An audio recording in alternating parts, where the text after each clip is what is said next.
You see that? You see that right there? You see how much play is in that motor? When I shake it around like that. Well, that's a good way to get killed out on the water, especially if you're doing 60 miles an hour down the lake. So we're going to try to fix that. And we're also going to talk a little bit about if 12 megapixels is enough for photography. If you consider buying the ZV E1, no doubt you've asked yourself whether the 12 megapixels is good enough for photography. And the answer is yes and no. Again, a little bit of a compromise. That seems to be what's going on with this camera, a whole bunch of compromises. But the 12 megapixels can be enough, or it might not be enough, depending on how you shoot.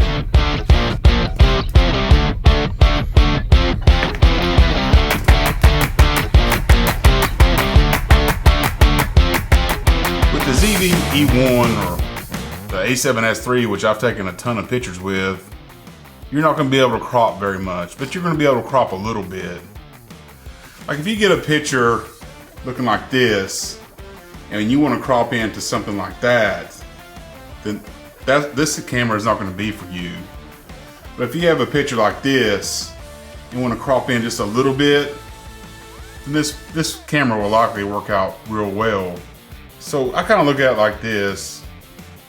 If you're taking photos for photography purposes, this probably isn't the camera for you.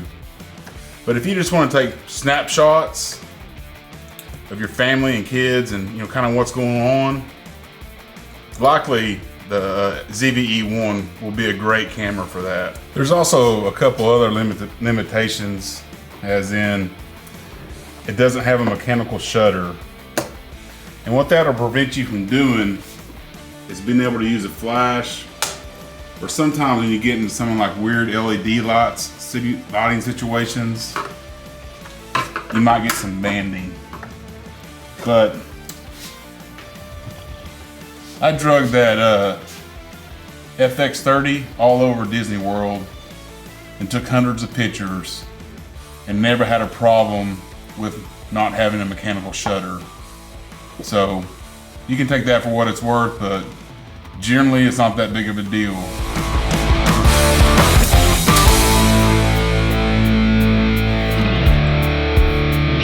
You know, when you get into cameras and start buying a few and start testing a few, and you kind of start expecting all these pro features, and it's kind of easy to forget that Sony also has to make cameras for the masses as well. And I think that's what the ZV E1 is all about. I think it's a camera for the masses. Obviously it's going to be more focused on video, but I think the photo aspect is going to be all right for most people.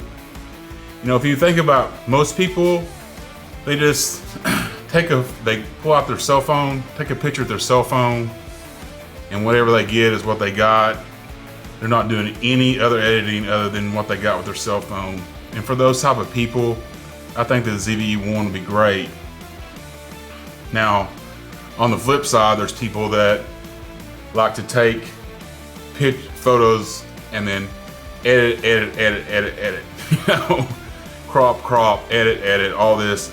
And the ZV E1 is not going to be a good camera for those type people. But for the normal, average, everyday shooter, I think it's going to be good for photos.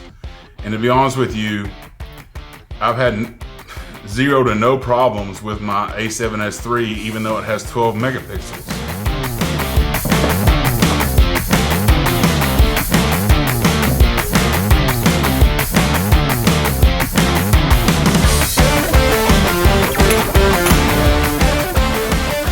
You see, even though that with the 12 megapixels, you won't be able to crop very much at all. Like I say, you might be able to take a picture like this big and take it down just a little bit.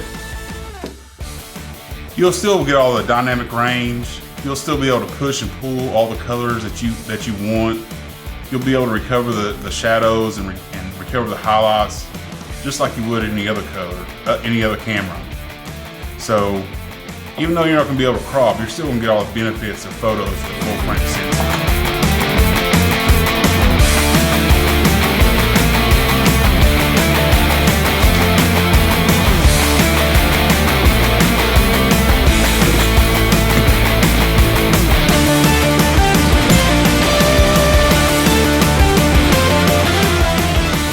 some instances, you might actually be even better off with a 12 megapixel sensor. Take, for instance, when I go to take my sports pictures of my daughter on the sidelines doing her cheer, or palm actually, don't get it mixed up. You know, when I'm out taking pictures of that, I may take 1,000 to 1,500 photographs, and none of those photographs are going to be edited at all. What they want is JPEGs, and they want them as fast as possible. So it's a lot easier to take a 12 megapixel file size and upload that to the cloud. It just goes a lot faster than a 33 megapixel sensor file size would go. So in instances like that, when you're just trying to deliver a picture as fast as possible to a client or to my daughter or to her friends, all they want to do is post it to social media anyway. None of the pictures are going to be edited. None of the pictures are going to be cropped. In that instance, it works out perfect. It's actually, in my opinion, a better camera for those type of situations. Well, we're going to say a little prayer to the repair gods as I start this little project here, and just hope everything goes as planned, just like I saw it on YouTube. I don't know though. We'll see. If the worst case happens, I spill this hydraulic fluid all over everything and completely ruin my carpet in my boat and have to replace all my carpet in my boat. That's the worst thing that could happen.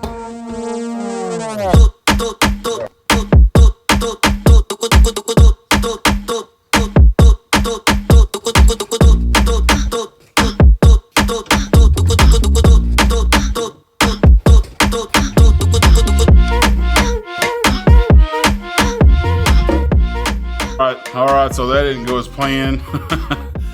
Things rarely ever do, but I think I had my valves open just a little bit too much on the back end of the boat. So I went back there and it started pouring out all over everywhere. So I cleaned up the mess as best I could.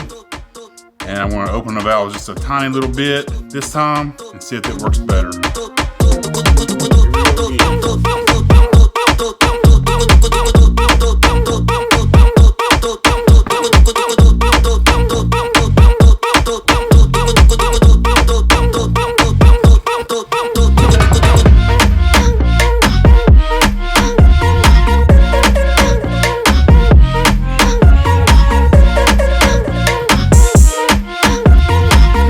Shit the bed, Fred. Oh my God. Hey, what the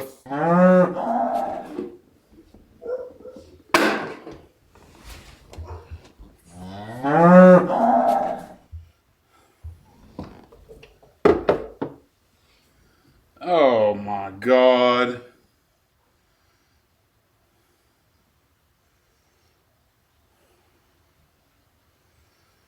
Oh. You remember at the beginning of this video when I said the worst thing that could probably happen was for me to dump all the oil over my carpet and I'd have to replace all my carpet? Well, that's kind of what happened during this whole process. So the first time I didn't have the valves, I had the valves too far open, so they were leaking oil in the back. And the second time I didn't have them open far enough, so all the oil built up in the cockpit and eventually just spewed out all over the floor and the bottom of my boat, probably running the carpet. So I had to get down on my hands and knees, and I got some degreaser and some water and scrubbed and sopped up oil and water and junk and nasty stuff. And I don't know, hopefully it didn't ruin my carpet, but I'm guessing it probably will. Luckily, the boat's paid off and it's super old, so it's not going to make that much of a difference, but still, that kind of sucks. On the bright side, I found my little bitty screwdriver that I've been looking for forever underneath the cockpit. So at least there's a bright side to everything.